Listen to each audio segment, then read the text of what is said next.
I really want to talk about the stories we tell ourselves about our professional life, business, career, or even activism volunteering.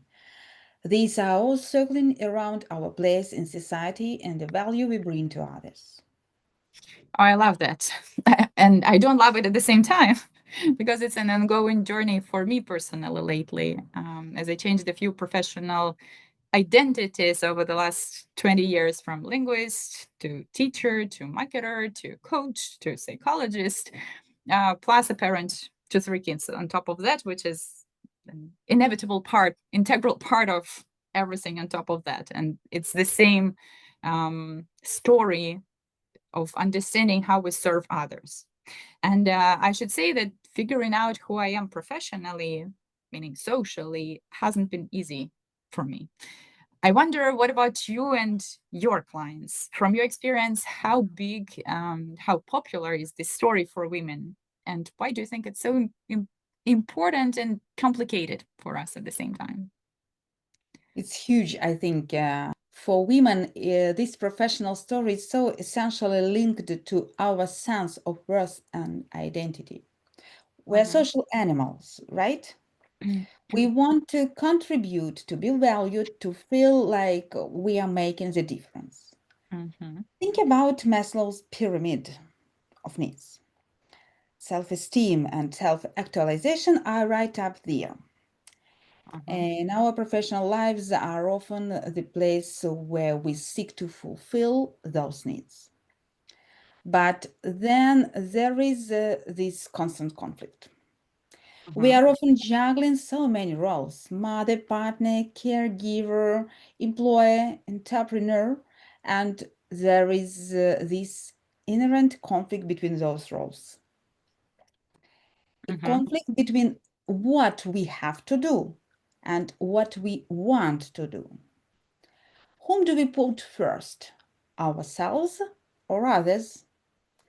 The internal battle shapes the professional story we tell ourselves and the world. You can't imagine how I relate to that too, especially about juggling all those roles and trying to constantly figure out which role to put first at specific moment of time. And I also see that's what my clients bring to our sessions as well. I mean, women clients. Do you have a story to share? Maybe a client story that stands out for you out of the cases you've seen? Yeah, yeah. One story that sticks out for me is about a client who built a very successful business, but she felt utterly disconnected from it. Hmm. Her business involved manufacturing, a large team, and tight market competition.